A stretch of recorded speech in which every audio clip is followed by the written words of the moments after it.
Hello again in another episode of Gunfire TV. Today we've got a treat for you, brand new light machine guns made by Specna Arms. We waited a little bit long for those, but they look really awesome and they are very cool. So say hello to SA249 MK1, MK2, Para and SA46. Let's take a closer look because there are some things that are worth watching.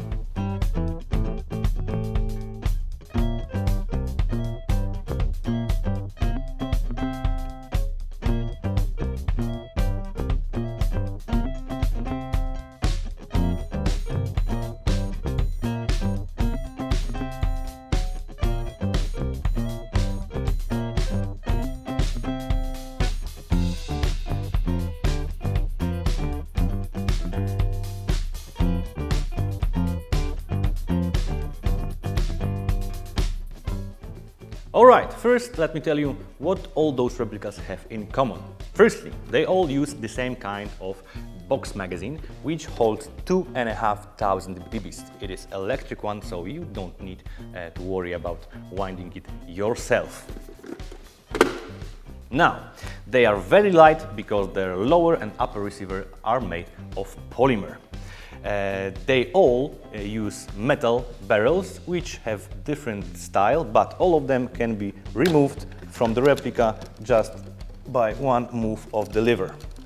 Now, this part of the barrel is the only one that is made of polymer. The sides and the gas block is made also of polymer. They use a rotary hop-up made of metal. So, why don't I now show you the rest of the differences between all those beautiful machine guns.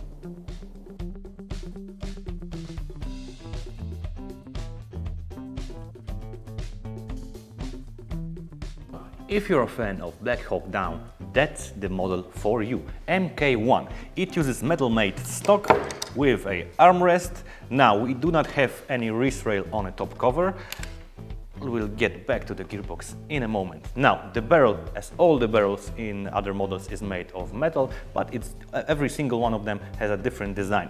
Here we've got a lever, which after we push, we can disassemble the barrel, outer barrel and internal barrel. The hop-up backing is standard, and then the hop-up chamber is made of metal. We have a polymer-made handguard here that differs from another models. Pistol grip is also made of polymer. Now, let's go to MK2.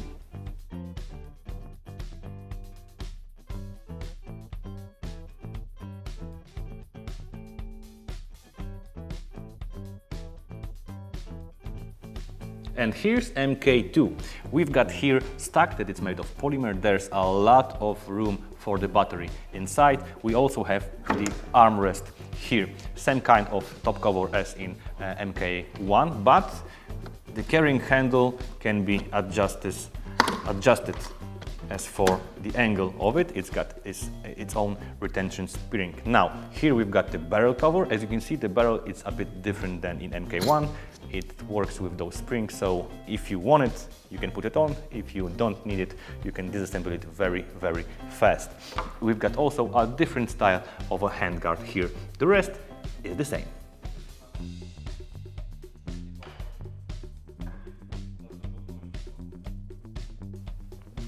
SA249 Para. As you can see, it has distinguished kind of a stack. Now, those two bars are made of thick piece of metal. Just accidentally I have a cutoff here.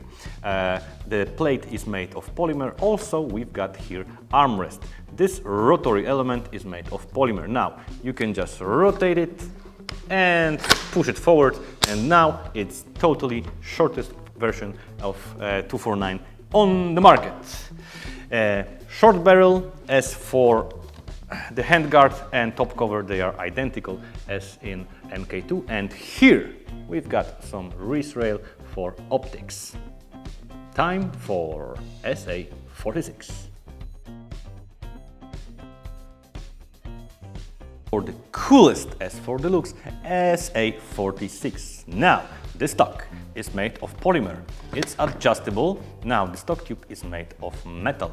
The plate here is also made of metal, and as in other replicas of that sort, we've got here armrest.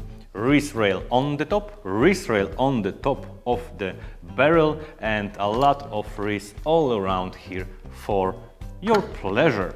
I think that this kind of barrel is the nicest one in all of the models. Now, as in every other model, you can fold the bipod in the front, and you can fold it here and attach under the barrel. But then you will be unable to use the front grip that is in the set.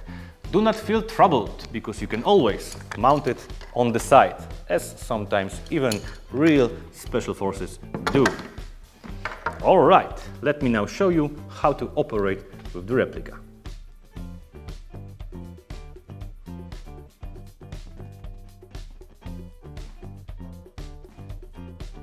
Alright, so first you need some ammo. To open the box, you use those two clamps, like so, and you take this cover here. Here's a space for 2 AA batteries, and there's a lot of room for ammunition. You can also, and I recommend it, use the small hole here that is captive to load the magazine. Now, when loaded and electricized, just accidentally I've got one here, you can use the option of the auto and sound control. Now, I've got mic here. The mic allows you to shoot a lot without need of using your finger to reload the magazine. Now, to put the magazine into the replica, I'm going to use the empty one, just because of safety measures. Now, we first use magwell here that also can accommodate high cap on another type Stanek magazines, but you don't want it, you want box magazines. Now, we load it here. I'm sorry, I'm using my left hand, so it might be a bit clumsy. Okay, it's snapped, and now you need to attach the magazine on its mount, that is of course made of metal.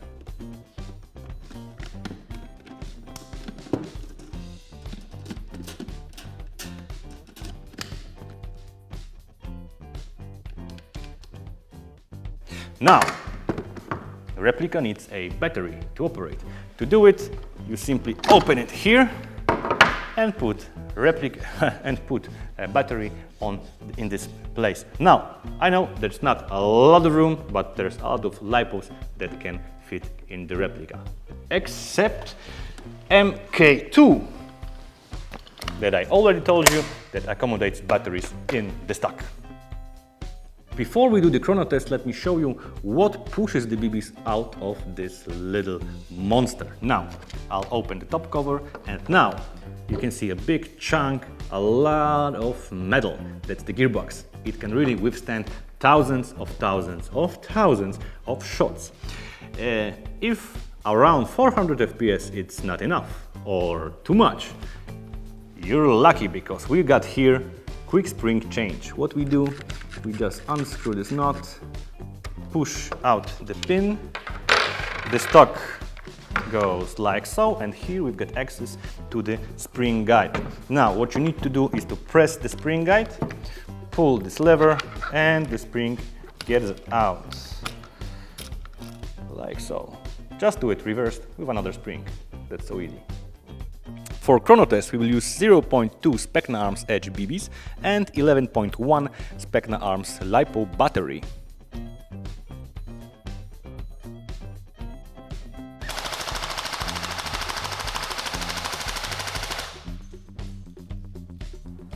Now, usually I use this totally professional aiming system to check the accuracy of our replicas, but somebody put a rubber band around the trigger, and somebody took out the wires from the replica, and somebody put this LiPo battery into my hand. So let's check what happens when I connect those.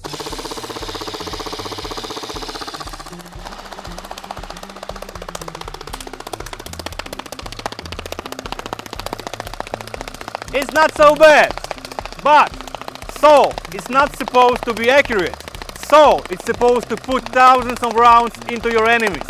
So, if you can't handle long firing, maybe choose AR or a sniper rifle. If you like what you see, SA249 is for you.